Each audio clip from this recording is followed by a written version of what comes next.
Love. Some would say it took a backseat when the pandemic forced us apart.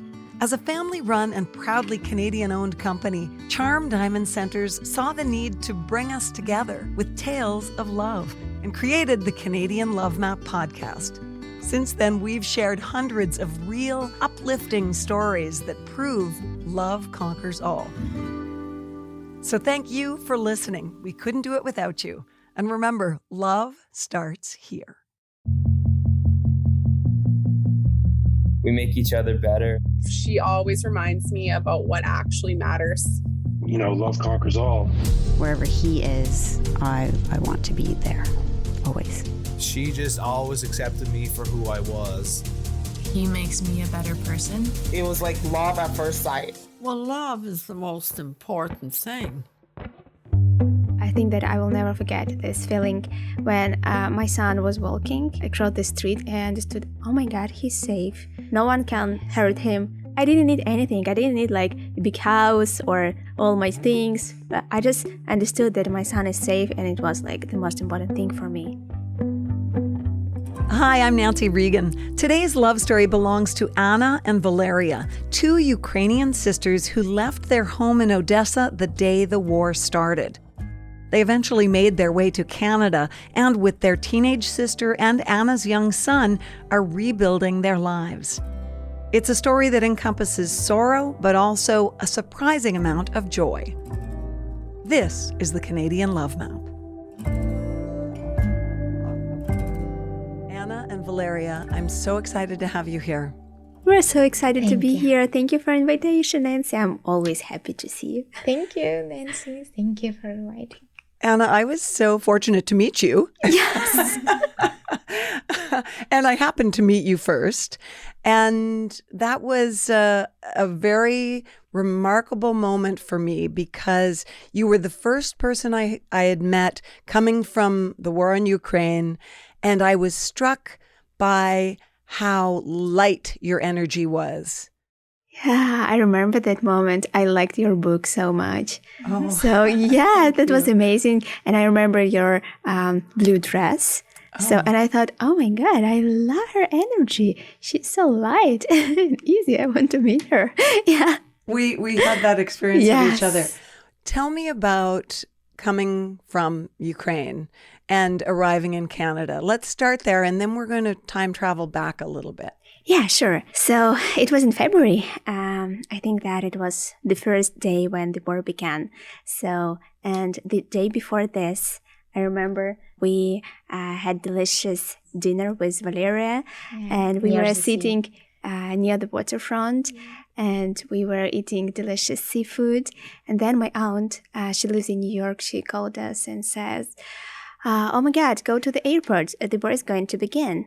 We said, no. Are you kidding? It's kind of no, it's reality. kind of true No. because this is like the 21st century and we live in a European country and everything is good. So it's just like political games or something like this.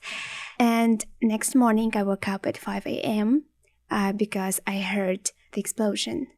And I was like, what's going on? So, and then my dad called me and said, just charge your phone and wake up your son, and you should go to our summer house because it's close to the border with Moldova. And I called to my sister, to Valeriia, and she woke up too because she also... all the time I sleep very deep. But this morning it can't be reality. No, it's maybe a dream. And yes, my father called me and say, let's go to pack your luggage, your insulin, I'm diabetic, and your cat, and go to me. Yeah, and we didn't have petrol because all the gas stations were closed. Fortunately, I had gas in my car, so we could go to our summer house. And we were staying there for a few days because we couldn't cross the border because it was difficult to cross the border at that time.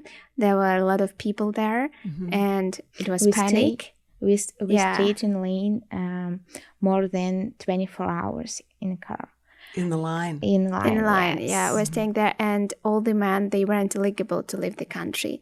So no one could help us, and there were only women, and we didn't know where to go. That was so funny because my first thought was, like, let's go to Turkey. So that was my first thought. I said, let's go to Turkey because it's warm there. And my aunt, she helped us a lot, and she told me, no, Turkey. You won't go. You will go to Romania because there are a lot of embassies there.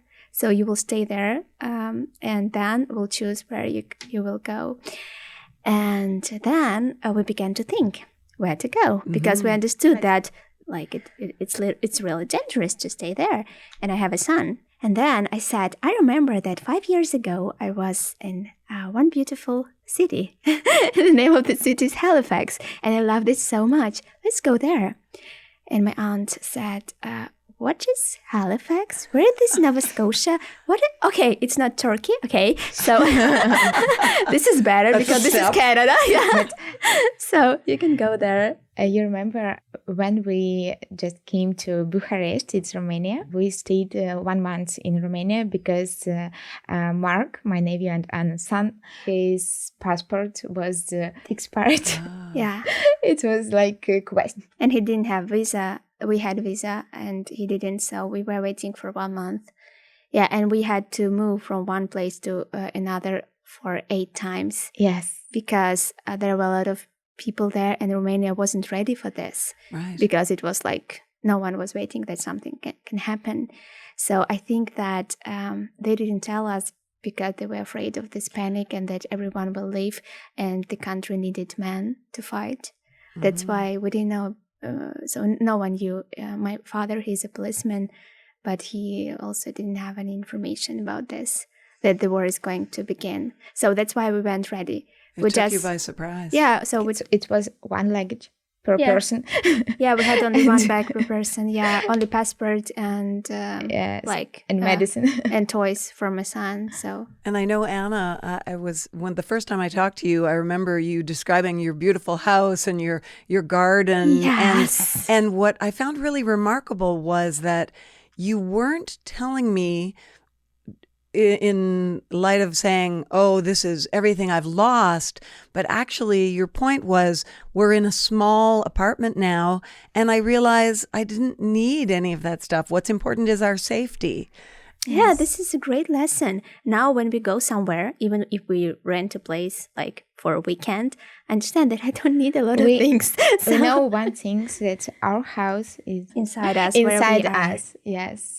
Yes, your So home is it's very in your heart. It's really important lesson for us. Yeah, and we couldn't find a place to stay in Canada. We didn't have any friends here. No, so we didn't have anyone here. So we just found one girl. She's Ukrainian. She lives in Halifax. So we reached out to her in Facebook and asked her to help us.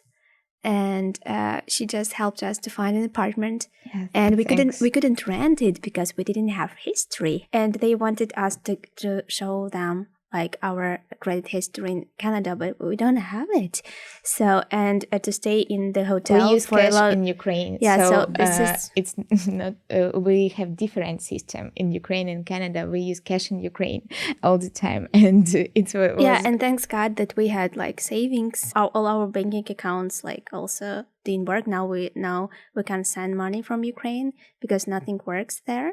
So I think that's because the country is trying to protect their economy. So that's why we just can't use money which are in Ukraine right now. So, and that's why we found out that we have a place to live when we were in the plane. So tell me why Halifax, Anna. You had an experience with Halifax that was kind of significant, I think. So we used to recruit Ukrainian students to study in Canada and in other countries. So we traveled a lot.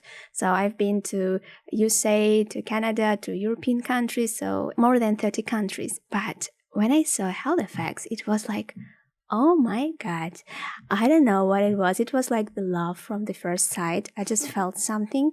And I told to people who invited me. So this is like Canadian universities. They invited me to recruit Ukrainian students to study here. So, and I told them, I feel some connection with this city. And they told me then, when they were in Odessa, in our native city in Ukraine, they felt the same. So there's like connection between our cities, maybe because Odessa it's also a big seaport. Oh, I don't know. That's beautiful. Yeah, so I just felt something, and I said to Valeriia, let's go to Halifax. And she was like, I don't know. So maybe Toronto, or maybe like, why maybe Halifax? London near Toronto. I said no. I feel that we should go to Halifax. I love this place. And my experience shows me that Anna all the time right. Really? And yes. She has good instincts. Yes, she has a really good intuition. Yes. I just felt that this place is good to live. Yeah. How long did it take her to convince you, Valeriia? Maybe how long? I don't know, maybe a few weeks when we were in Romania. Yeah, to be honest, when I just came to Halifax, my first experience was, okay, it's very beautiful city, but I stayed here not 1 week, no 2 weeks. It's for a long time. I don't know how long, but it was really stressful for me, to be honest, because I really loved my city, Odessa, and I love my apartments, and I love my friends, family, etc. And to be honest, first month was really hard for me. But I'm psychologist. I know a lot of practice, and I try to all the time work with my mental health. But it was stressful because you can't be prepared for this. You can't. You can't. They say that even moving houses, just anyone moving, that's one of the most stressful things you can do. Yeah. And you moved under duress, without any warning, with very little of your possessions, and you had to leave your home. Yeah. But first, what I really like, it was people. Because all the time, people in Halifax are really amazing, and they all the time smiling. It's so nice. In Ukraine, different situation, to be honest.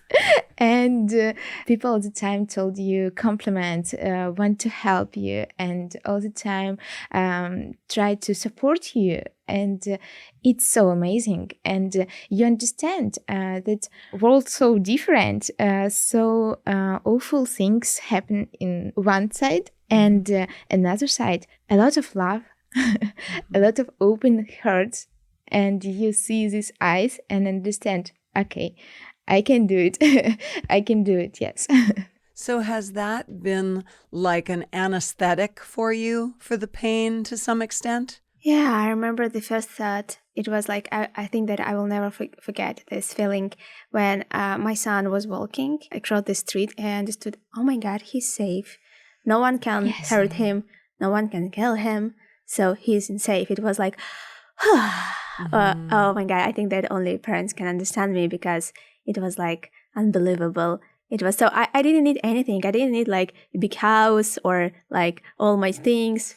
I just understood that my son is safe, and it was like the most important thing for me. It was more difficult for him than for me. It was a really tough transition, wasn't it? Yeah, again, only Ukrainian parents can understand me, because when you're like full of anxiety and stress, it is difficult to explain to your children what's going on. It's difficult to support them. But we need to speak with them about this. It's very important to speak about situation, about your feelings, about what happened. Yes. And to give them permission for those feelings, I guess. Yeah, of course. Yes. Yeah, but sometimes when you don't have like all the conditions, for example, when you sleep in the car, when you cross the border, and when you move from one place to another place, so it's not so comfortable. So the parents, though, I understand how difficult it is to explain to your children that everything is good, you're safe, because they understand when you lie, because you don't believe that you are safe and that everything is okay, so they can feel you. So They of feel course, your energy. So no matter what you're saying, it doesn't really matter. absolutely. So I was trying, but my son, he's very sensitive. And of course, he understood that I was lying to him, that everything is fine and we are safe and everything's going to be okay.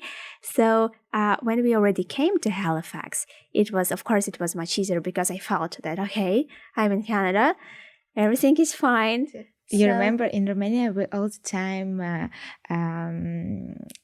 bring his toys. He too loves toys with us, and go to another home. Go to another home. Go to another home. And he, oh my God, no, I don't want to go another home. It was. We tried to do this with a lot of sense of humor because it's our strength. We love to laugh. Yes.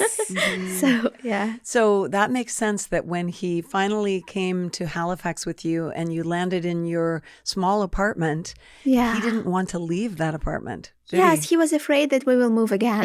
Yeah. Right.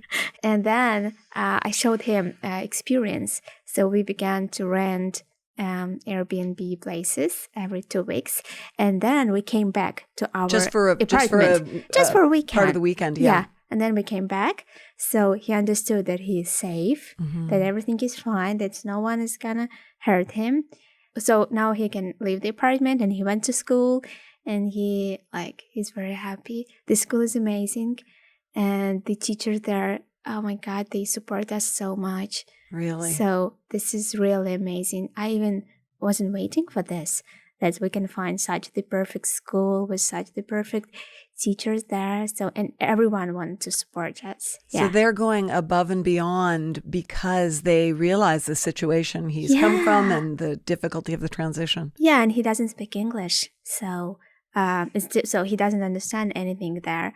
So that's why they always try to support him, and they give him a lot of snacks. So every time when he comes back from school, he has a lot of snacks. So that's why he's always excited to go there, because he understands that he will receive a treat. Anna very clever, because she decided to have a pet. Small dog. And our friends advise us to support Mark this first period with dog. Yes. It's interesting. There's something about a dog that is constant love and attention and affection. Exactly. And we have a lot of experience in psychology, like for 5 years. So we know how to support ourselves. We know how to support Mark. That's why it wasn't easy, but it was much easier for us. Because I even can't imagine how people can move without all these knowledges in psychology. So yes. And then you added another member of your family this summer. Yes, our sister. Yeah, she's 14. And when the situation in Ukraine and in our city was extremely dangerous, our mother decided to send our sister to us, to our place. Yeah, and she came alone. She went to Romania and then to Paris. And as a 14-year-old on her own. Yeah. Amazing. Yeah, and when our sister came, she was like, oh my God, what am I doing here without my parents? Yes. And she also didn't speak English. First, what she said was, oh my God, we can go to street in the evening. I can feel safety. Wow. Yeah, because they hear like alarm every few hours, I think. Mm-hmm. For example, we're sitting like this and having lunch, for example, and then we hear this alarm and we have to hide somewhere. So to the closet, I think, or parking. To parking. You know, it was so chilling for us in North America, I'm sure I speak for myself and many other people, at the beginning of the war, to see the cameras with people down in the subways. Everyday Ukrainians who had been ripped out of their lives and, didn't know what was going to happen next. It must be, I can't even imagine how difficult it is to know what's going on in Ukraine now. And when you have people there remaining. Yeah.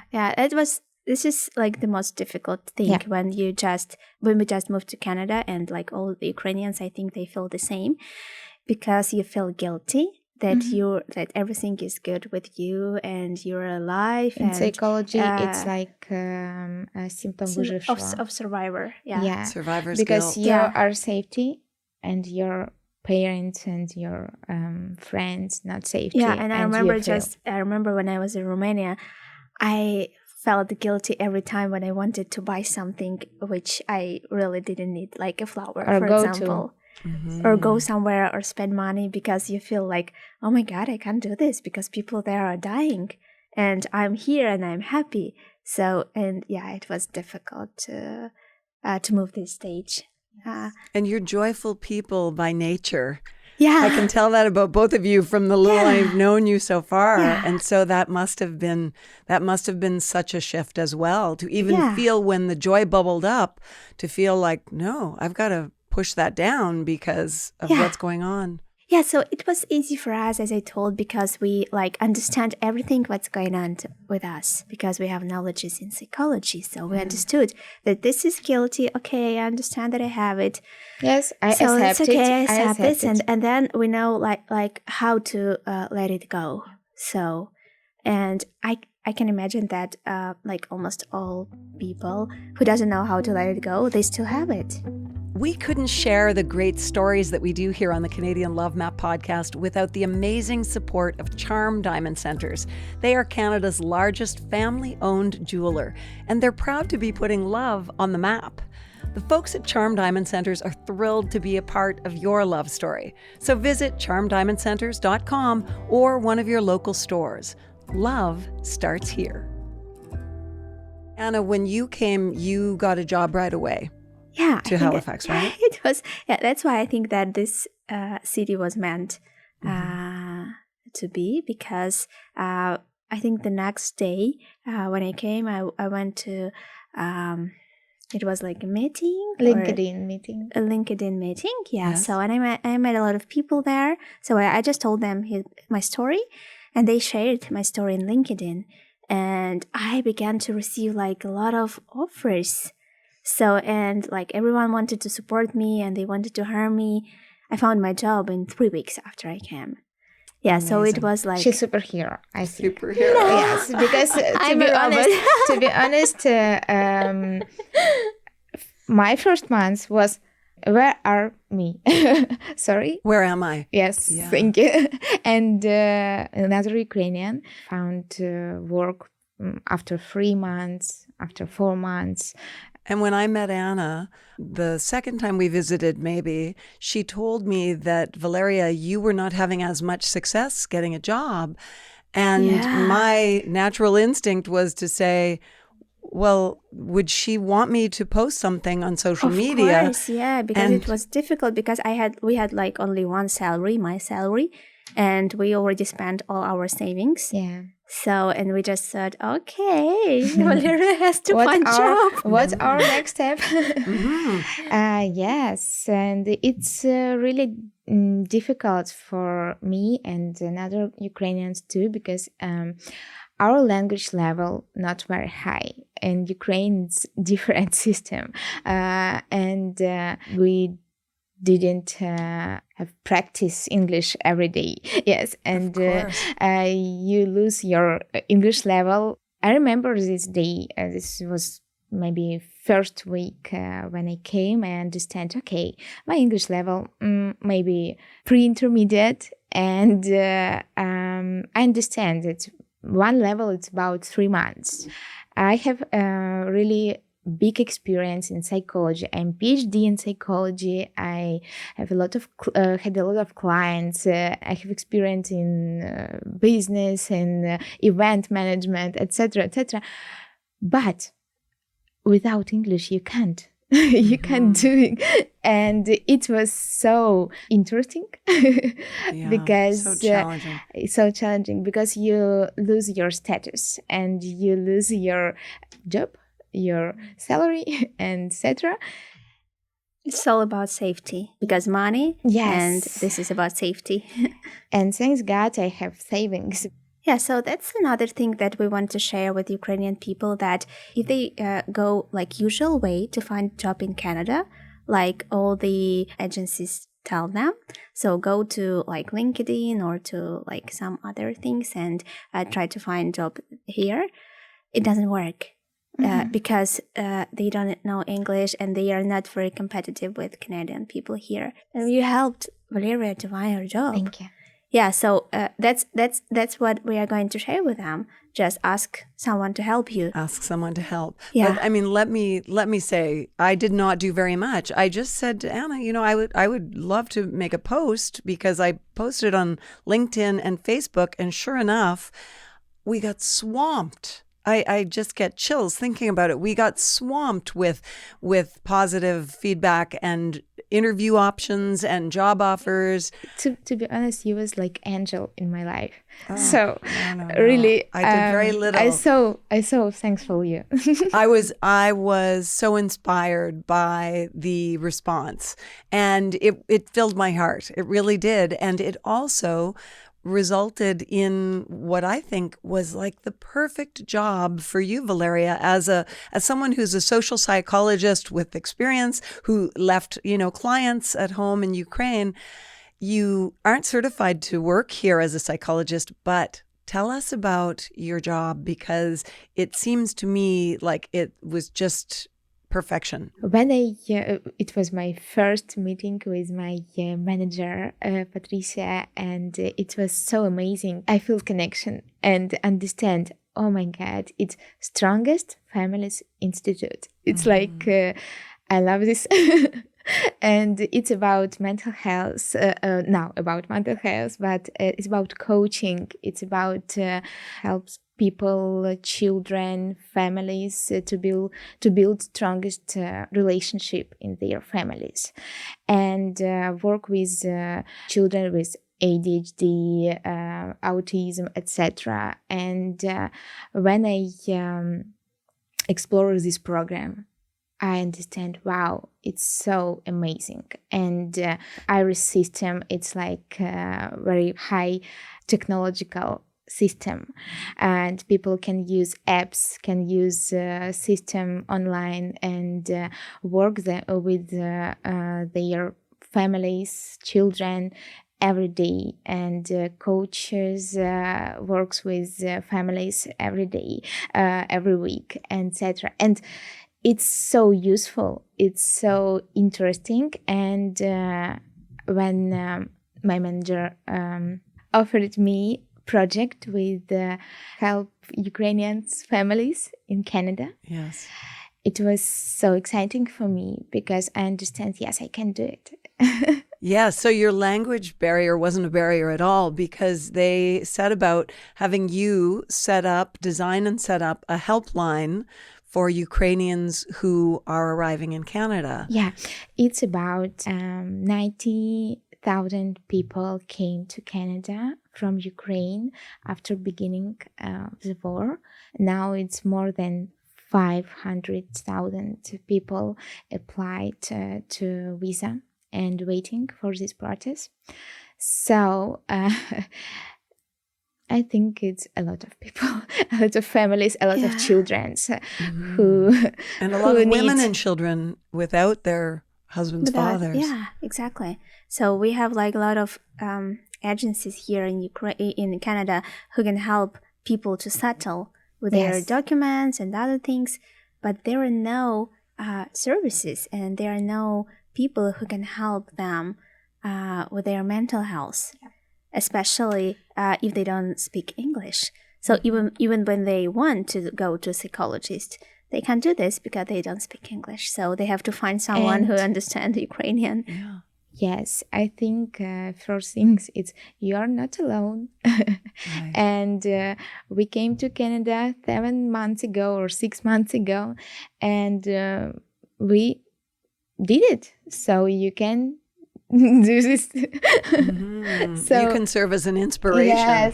Yes. And it's important for people to understand it, that you're not alone. Yeah, and I think that it's very important to explain people that there is not something wrong with them. So we also had all these feelings, and I can imagine that sometimes parents can feel guilty that they can't support their children, and I think that's important to explain them that it's not your fault. Like, you should support yourself first, and then you can support your children. But in a few months, it will be better. Like, look at us. Ukrainian people so talented. And so first my thought was, oh my God, I don't know how I can live in Canada without English. But second thought was, okay, when I improve my English, I will know 3 languages. So that was a very positive way of looking at it. And I love the idea of this helpline that you have designed, and the fact that it is poised to help Ukrainians across the country. So it's a national scope, and then eventually other refugees, other newcomers as well.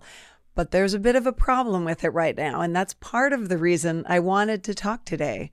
So, Valeriia, you, as I understand it, only receive from the provincial government 11 weeks of wage subsidy. And that is what helped Strongest Families Institute employ you.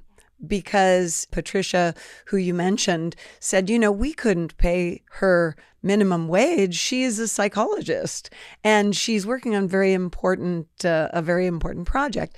And so we need money because you're about to run out of your funding. And I say we because I feel very invested, and I feel like it's just so important. This is not about one person's job. This is about your job that is going to possibly impact and help so many other people, tens of thousands and maybe more. So basically we need $5,000 a month for 6 months, until we can get a grant. Because of course, when you apply for grants, you can't do it overnight. It takes time.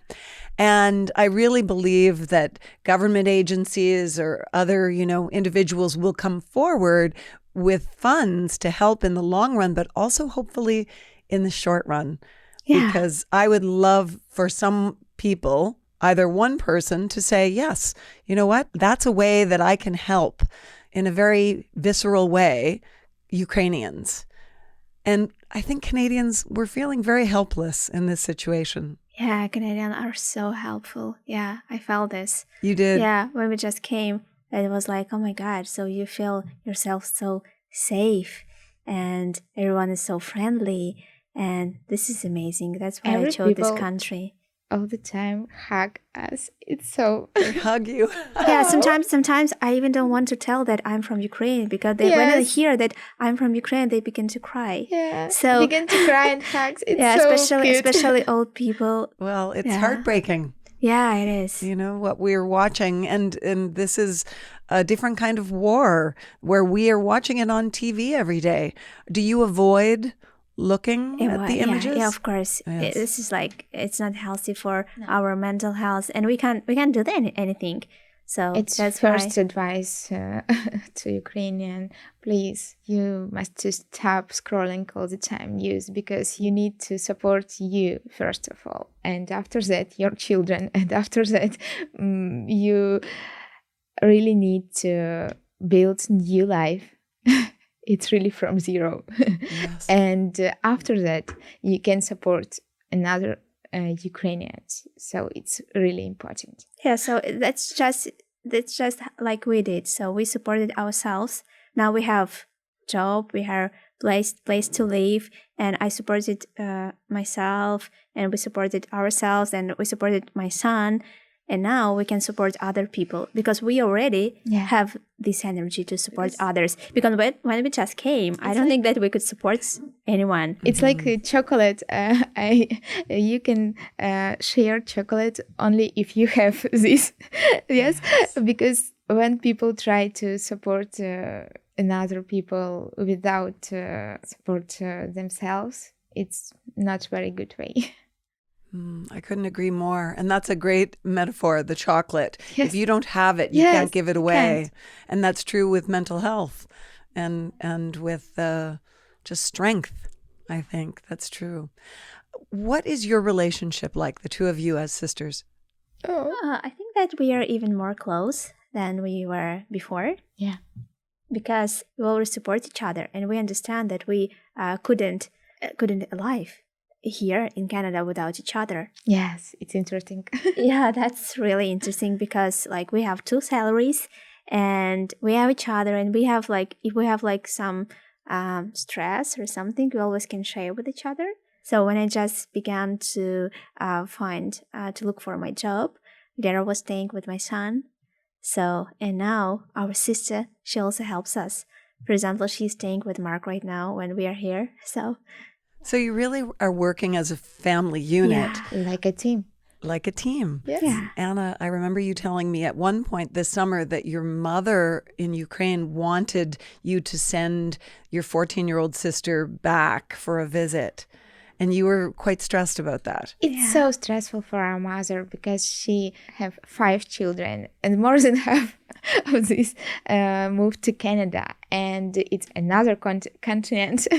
For our mother, it was so stressful, and we really used to spend time together with our families all the time. Every weekend we spend time together. We go to nature, to our summer house, etc. And yes, exactly. And this is very important to understand when people are in these conditions, when they are like full of anxiety and stress, they can't think logically. Yes. So that's why it's also important to understand how to communicate with your relatives who stay there, because they feel the stress like every day. So, and when I was trying to explain to my mother this, oh my God, she can't come back because it's dangerous. It's not about like economy or something else. It's about her life. Mm-hmm. This is really dangerous. So it was difficult for her to understand. And she crossed a big way to adapt here, and we really supported her to this because it's new school, it's new friends. First time she played a lot of games. After she really adapted a little bit and go to school, make new friends, and understand, oh, it's okay, I love it. And she loved new country, new city, new friends. After that, returned home. It's not a good idea. Yeah, and what's interesting, my son and my sister, they don't want to come back. Or go back to Ukraine? They don't want to go back. Yeah. They missed home, but they don't want to come back. Yeah, so I asked my son, so he loves being here. And so they doesn't want to come back. So is it, I don't know if this is an insensitive question, but what do you see in your future? When you look to the future now, what do you see? Is it just fog or no, do you see I think clear that goals? I can see my future very clear. So I'm going to stay here. Yeah. So because I met someone here already. Mm-hmm. The giggle and the clapping. They're like a couple from movie. Really? It's really... Yeah, so I don't know how I did it all this. I just created my new life here. So he waiting you all life. Yeah, maybe that's why I wanted to come to Halifax. So he was waiting for you. Yeah. What about you, Valeriia? To be honest, I want to stay here. I love Canada. I understand the opportunity, this country, and I love people. But it's a good lesson for me. Not plan for a long time, because when in January I have a really good plan. I have all my sphere in balance in my life, and that was and just built a plan for one year. And I think that I spent, for example, 3 months in Indonesia with online working, etc. But now I am in Canada. So I'm in Canada, and you should ask us again after winter. Yeah. Yes. But first I need to improve my English. I had a really big project here in Canada for Ukrainians, and the name of the project is Here for You, right? Yes, Here for You. Yes, so beautiful. And do you feel passionate about this project, this helpline, knowing what impact you could have? Because a lot of people send me a lot of message in social media about they need support and my advice all the time. And when I work with this project, I all the time connect with other people and understand their needs and understand what stage they go through. Yes, I can do it, and I'm exciting because I really love help people. And it's like balance. This is your love language. Yes. And, to help. And it's a balance because when I need help, people all the time help me. It's balance, I think. So. What advice do you have for other Ukrainians who are just arriving in Canada? First of all, deep breathing. And don't be afraid to ask for help. Yes, don't be afraid. It was really difficult for us because we never asked for help. Yes. So because we always were like independent, and so it was really difficult. Understand that you can do it. You can build new life. You can meet new people. You can go to maybe new job. It can be not very high in Ukraine, but it's like stairs, step by step. And first of all, it's about mental health. Don't scrolling news. Don't thinking about guilt. You can accept it. You can work with it, but and it won't always be like this. So because it you will feel like this like for a few months maybe. But after 3 this, months. In psychology, it's 3 months. Yeah, but after this, you will adapt really Yes. fast. People adapt to all the situations like really fast, to all conditions. Our mentality really adaptive. We are hard worker, so that's why I think that it's easy for Ukrainian people to adapt to new country. So they just should remember that it won't be always And like this. I think that in future, after Ukrainian go through this period, they can be so useful for Canada. I believe in it because really we so talented. I think the world has learned a lesson, and certainly Russia is learning a lesson about how strong Ukrainians are. Yeah. I guess one other thing I want to ask is, what advice would you like to give to Canadians who are feeling helpless about how to support people coming from Ukraine?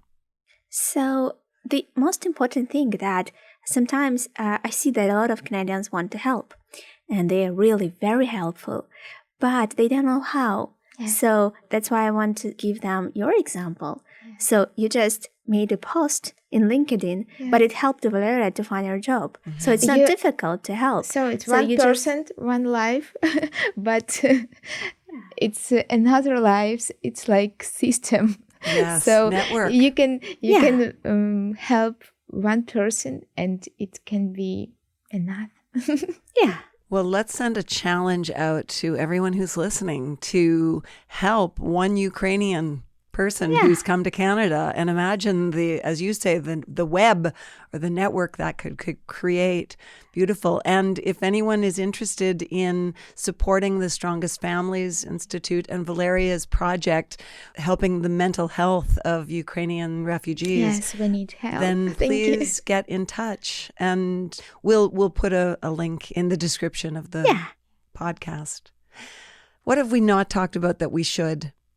I don't know. I think that we already talked a lot. Yes. Yeah. We love to talk a lot.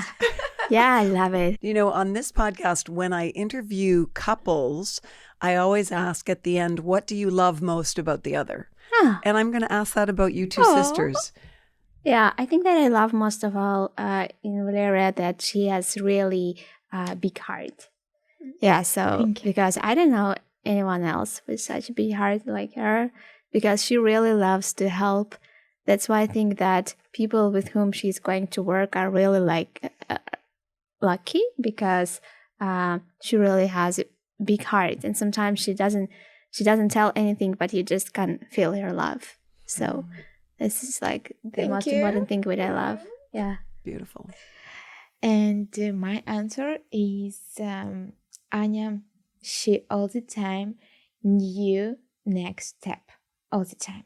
I all the time understand that she really right in this and this and this. In my life, all the time, she all the time right. And I understand that she has intuition and sensitive, and she's so bright. And I think that your partner so lucky, because I never met so perfect woman, to be honest, because she really all fear in her life she can manage. I can't imagine how she can do it, but I'm excited. So Thank you. yes. So that's why you call her a superhero. Yeah, she really superhero. I think yes. Well, I think you're both extraordinary. Yeah. And I'm very thankful that you were willing to have this conversation with me. Thank you, Anya. Oh, Thank you, Valeriia. thank you. So much for all the light you're bringing to Halifax and to Canada. Thank you for inviting us. Thanks for listening to the Canadian Love Map. If you love us, please subscribe and share. And if you want to help us spread the love even more, rate and review our podcast. It makes such a difference. We'll be back next week with another love story to add to the map. This podcast is presented and made possible by Charm Diamond Centers. It's hosted by me, Nancy Regan, and is produced and distributed by Podstarter.